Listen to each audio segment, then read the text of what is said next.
प्रभु यीशु मसीह के महान और सामर्थ्य नाम में आप सभी को जय मसीह की।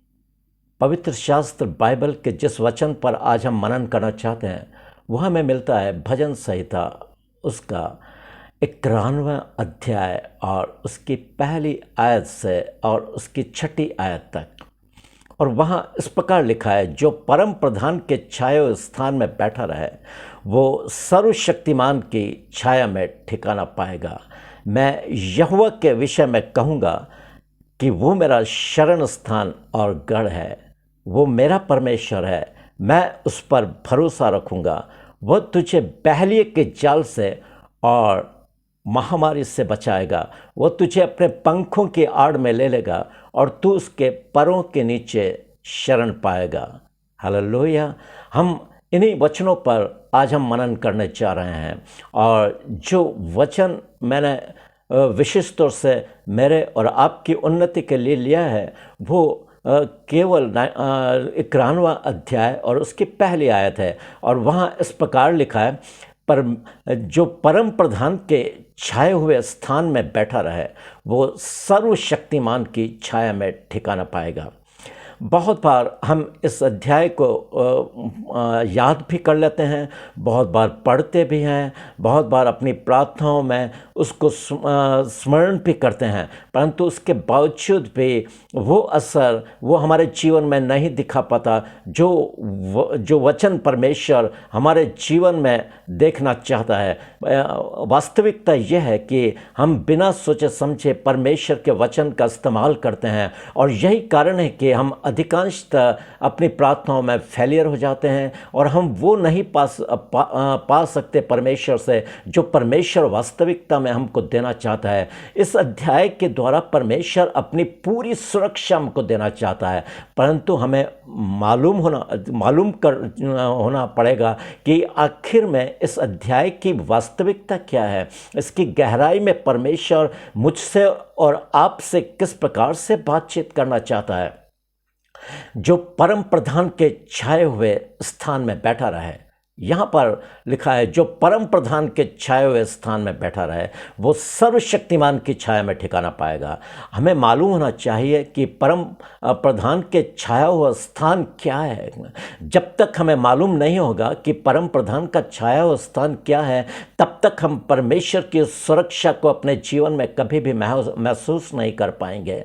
बहुत ज़रूरी है कि हम परमेश्वर के हर वचन पर मनन करें, उसकी गहराई में उतरें और परमेश्वर से हमें मांगना है, परमेश्वर अपनी इन गहराई की बातों को तू मुझको समझा। तब परमेश्वर हमें समझाना शुरू करेगा।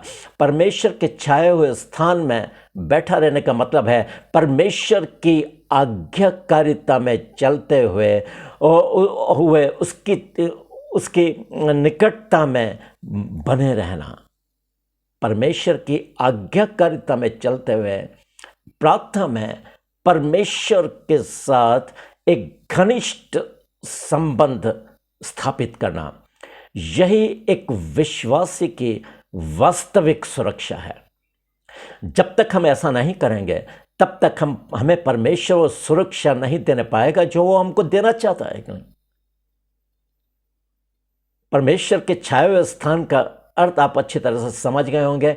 परमेश्वर के उस छाए हुए स्थान का अर्थ है हमें उस जगह पनाह लेनी है जहाँ परमेश्वर की आज्ञाकारिता में चलने के लिए हम अपने आप को समर्पित कर सकें और प्रार्थना में उसके साथ एक घनिष्ठ संबंध स्थापित कर लें। वो है परम प्रधान के छाया हुआ स्थान। जब हम उस परम प्रधान के छाए हुए स्थान में पनाह लेते हैं तब वो वास्तविकता में हमको अपनी सुरक्षा प्रदान करना शुरू करता है। ये जो प्रक्रिया है परमेश्वर की आज्ञाकारिता में चलना और उसके निकटता में बने रहना, ये जो प्रक्रिया है वो वास्तविकता में परमेश्वर के सुरक्षा का एक फायर डोम है। वो एक जलती हुई आग है जहाँ वो अपने विश्वासियों को शरण देता है ताकि शैतान के जलते हुए और भयानक तीर जब उसको छूते हैं वे वहीं ध्वस्त होकर पूरी तरह से जलकर राख हो जाते हैं और शैतान के तीर फिर उस विश्वासी पर कामयाब नहीं होने पाते, क्योंकि परमेश्वर का वो फायर डोम है। वहाँ पर शैतान के जो तीर आकर जब टकराते हैं वो हमको छूने से पहले ही ध्वस्त और जलकर राख हो जाते हैं। यही है परमेश्वर की वास्तविक सुरक्षा। जो परम प्रधान के छाए हुए स्थान में बैठा रहे वो सर्वशक्तिमान की छाया में ठिकाना पाएगा। सर्वशक्तिमान की छाया में ठिकाना पाने का अर्थ है परमेश्वर के पंखों के आड़ में, उसके परों के नीचे शरण लेना। परमेश्वर अपने पंखों की आड़ में उन विश्वासियों को जो आज्ञाकारिता में चलते हुए प्रार्थना में उसके साथ एक घनिष्ठ संबंध स्थापित करते हैं, उनको वो अपने पंखों की आड़ में लेकर अपने परों के नीचे शरण देता है, ताकि शैतान की कोई चाल, शैतान का जलता हुआ तीर उनको छूने ना पाए। यह बिल्कुल वैसा ही है जैसे माँ उकाब जो होती है वो अपने बच्चों को, और मुर्गी अपने बच्चों को खतरा भांपते ही अपने पंखों के नीचे शरण देती है, और बच्चे एकदम उसके पंखों के नीचे आकर अपने आप को सुरक्षित महसूस करते हैं, क्योंकि वो अपनी माँ के पंखों के नीचे पूरी तरह से सुरक्षित हैं और शत्रु उसका कुछ बिगाड़ नहीं पाता, क्योंकि वो उसकी माँ के पंखों के नीचे हैं। वैसे ही परमेश्वर मुझको और आपको अपनी सुरक्षा देना चाहता है। परमेश्वर अपने मजबूत और सामर्थ्य बाहों में हमको अपनी सुरक्षा प्रदान करना चाहता है, परंतु शर्त यह है कि हम उसकी आज्ञाकारिता में चलते हुए उसके साथ प्रार्थना में एक घनिष्ठ रिश्ता कायम करेंगे। जब तक वो घनिष्ठ रिश्ता हम प्रार्थना में परमेश्वर से कायम नहीं करेंगे, तब तक हम टोटली अपने जीवन में फेलियर साबित होंगे।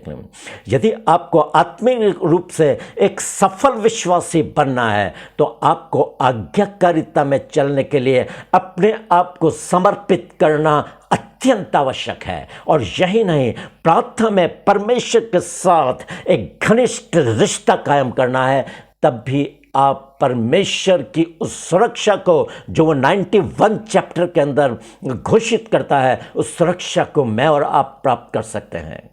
जब तक वो नहीं करेंगे तब तक हम कुछ भी परमेश्वर से प्राप्त नहीं कर सकते हैं। उसमें सुरक्षा है, परमेश्वर की आशीषें हैं, परमेश्वर के वरदान हैं, परमेश्वर उसी पंखों की आड़ में वो हमको सब कुछ देना चाहता है, परंतु हर एक विश्वासी से वो चाहता है वो अपने मन की मर्जी का जीवन नहीं, परंतु उसकी इच्छा के अनुसार चलते हुए उसकी आज्ञाकारिता में बना रहे।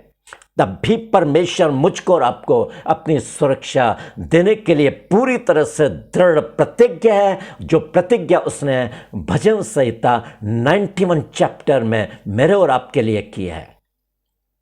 हमको सतर्क और सावधान होना है। बाइबल में इसको विभिन्न नामों से पुकारा गया है।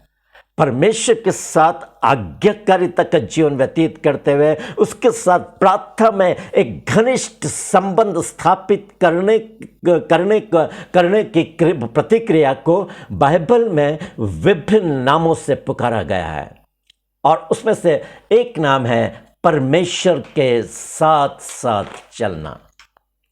दूसरा है परमेश्वर की उपस्थिति में बने रहना।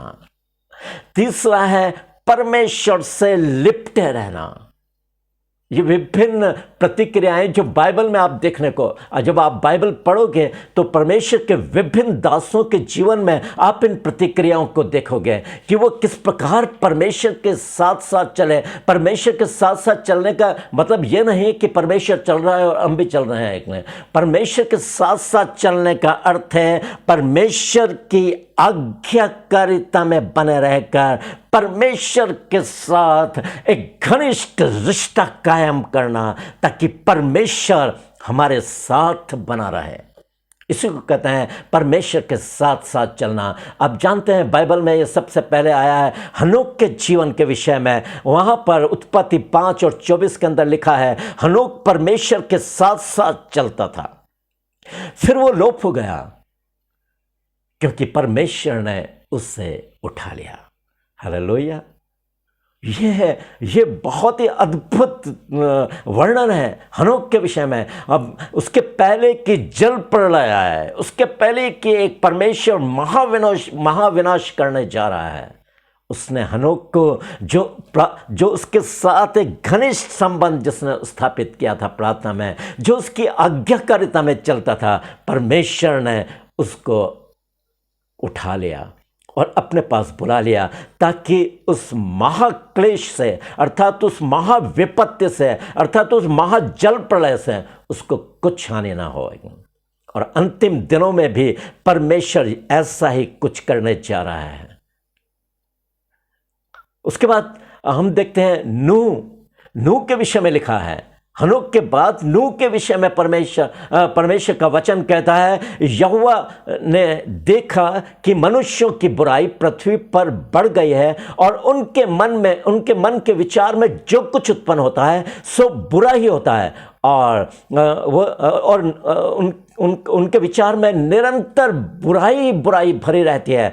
तब यहोवा मनुष्य को बनाने से पछताया और उसने अपने मन में कहा, मनुष्य जिसकी सृष्टि मैंने की है, मैं उसको इस पृथ्वी पर से मिटा डालूंगा।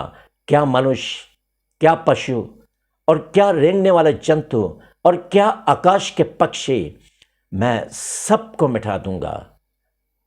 परंतु बाद में इस प्रकार लिखा है, परंतु यहोवा के अनुग्रह की दृष्टि नूह पर बनी रही, क्योंकि वो उसके साथ साथ चलता था। वो एक धर्मी मनुष्य था। हालेलुया।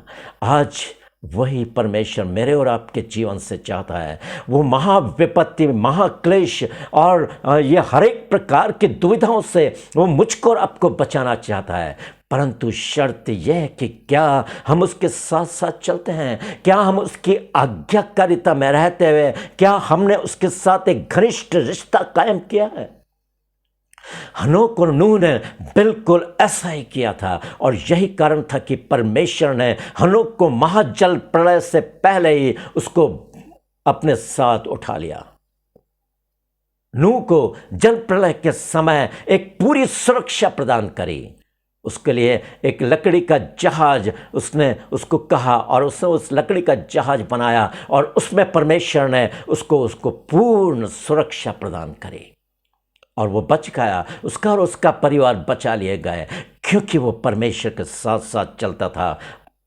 हे मेरे प्रियो, आज परमेश्वर मेरे और आपके जीवन से भी यही चाहता है।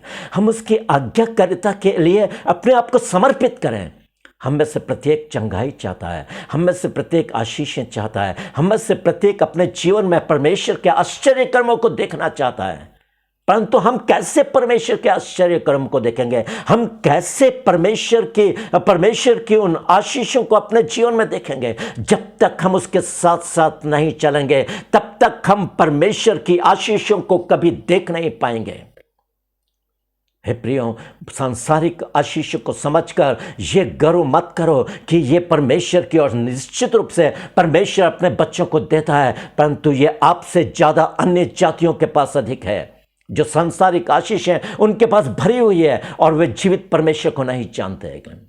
इसलिए सांसारिक आशीषों पर घमंड मत करो, परंतु क्या मैंने और आपने उन आत्मिक आशीषों को पाया है? क्या मैंने और आपने उस परमेश्वर की उपस्थिति को पाया है जो वो मुझको और आपको देना चाहता है?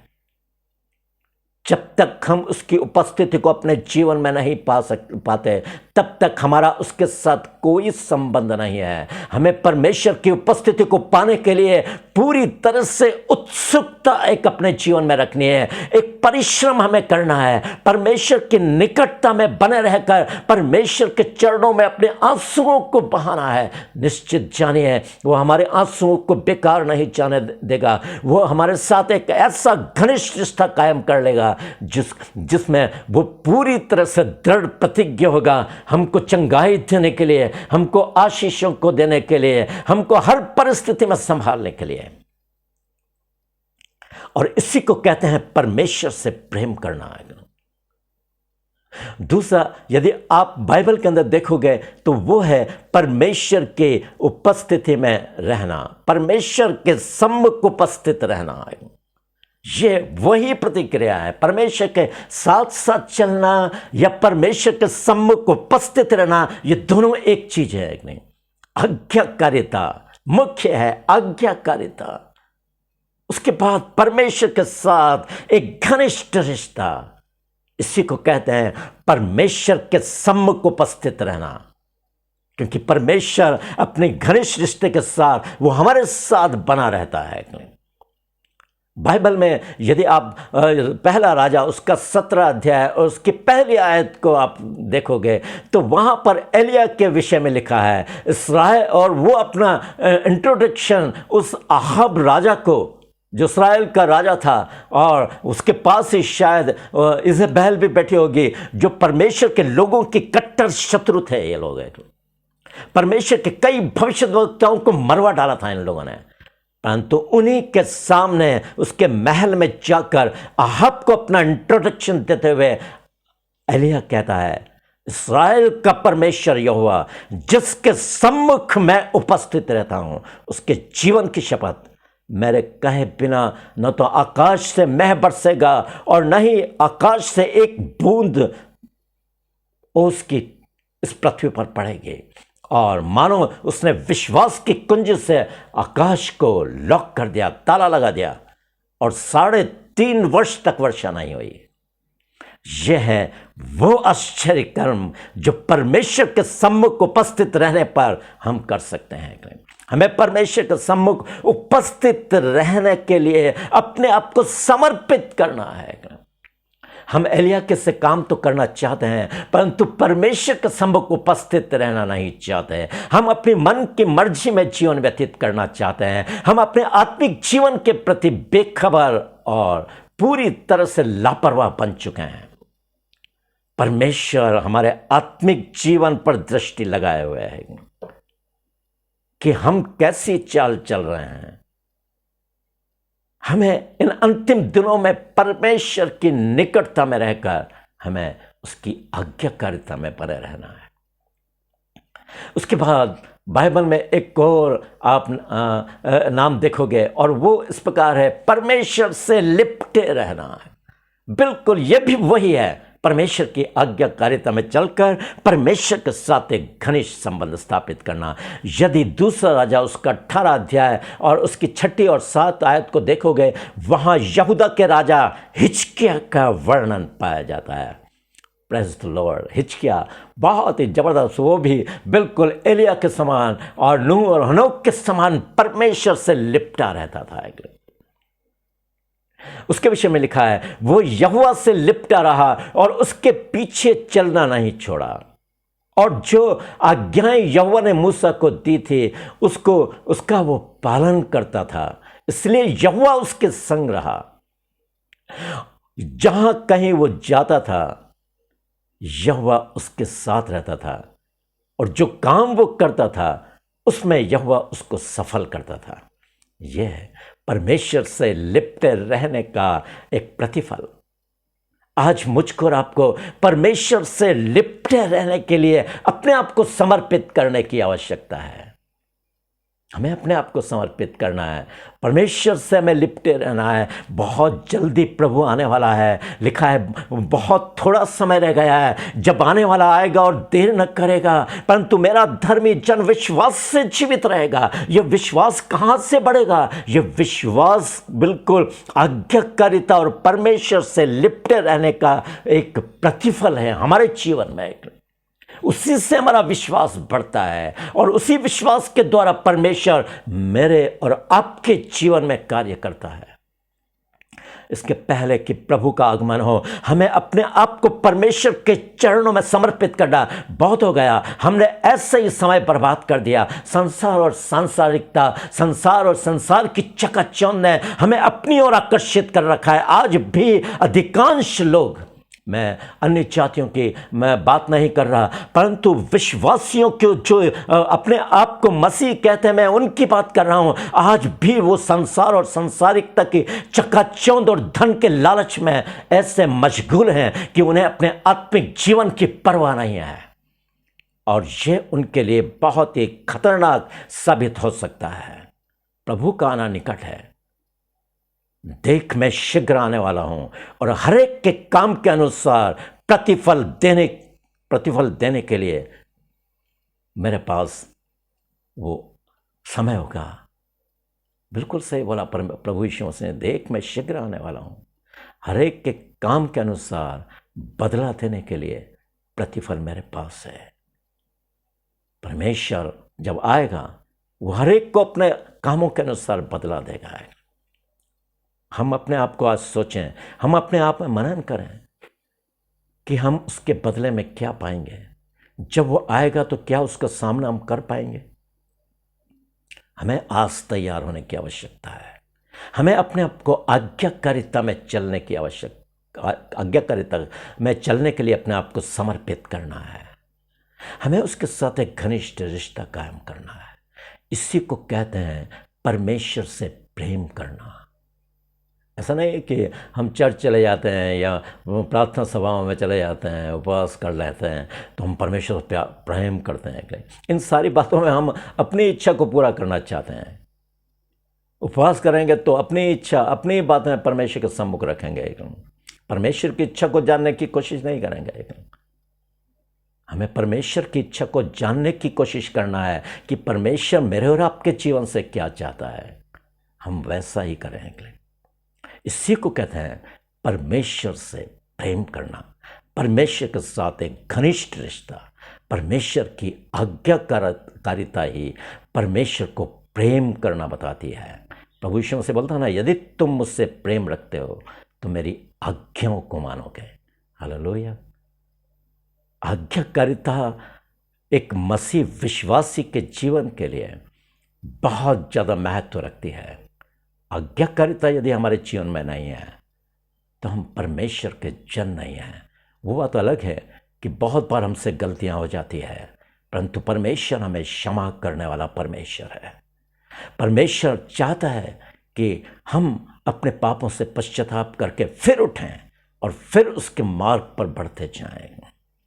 ऐसा नहीं कि हमने नया जीवन प्राप्त कर लिया तो हम बिल्कुल संत बन गए या बिल्कुल संतों की गिनती में हमारा नाम है, परंतु उसके बावजूद भी गलतियां हो सकती है। पौलुस कहता है, जो मैं चाहता हूं वो नहीं करता, परंतु जिसकी इच्छा मैं नहीं रखता वही मुझसे हो जाता है। तो इसके करने वाला मैं नहीं रहा, परंतु पाप जो मेरे अंदर वास करता है। इसलिए चिंता नहीं करो, हमें अधिक अपने आप को परमेश्वर के चरणों में समर्पित करना है। उससे मांगना है, परमेश्वर मुझे अपनी आज्ञाकारिता में चलना सिखा। बहुत बार मुझसे गलती हो जाती है, परंतु प्रभु तू मुझको क्षमा करके फिर अपनी बाहों में बनाए रख, ताकि मैं सर्वदा तेरी आज्ञाकारिता में चलूं और मैं तुझसे लिपटा रहूं, ताकि मैं तेरी उपस्थिति को अपने जीवन में हमेशा महसूस कर सकूं।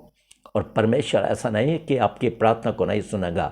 यही वो प्रार्थना है जो परमेश्वर मेरे और आपके मुख से निकलती हुई देखना चाहता है, क्योंकि वो हमारे सामने बना रहना चाहता है। प्रभु इस दुनिया में इसलिए नहीं आया कि वो पापियों को नाश करे। वो तो कहता है, मैं धर्मियों को नहीं परंतु पापियों को बचाने के लिए आया हूँ। मैं इसलिए आया कि तुम जीवन पाओ और बहुतायत से पाओ।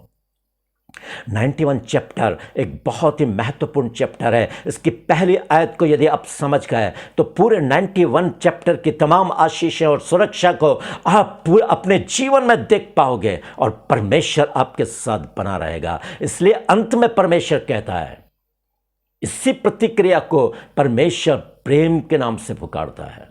ये प्रतिक्रिया जब आज्ञाकारिता और उसके साथ एक घनिष्ठ रिश्ता बना लेते हैं, ये इस नाम को परमेश्वर प्रेम के नाम से पुकारता है। इसलिए वो 91 चैप्टर उसका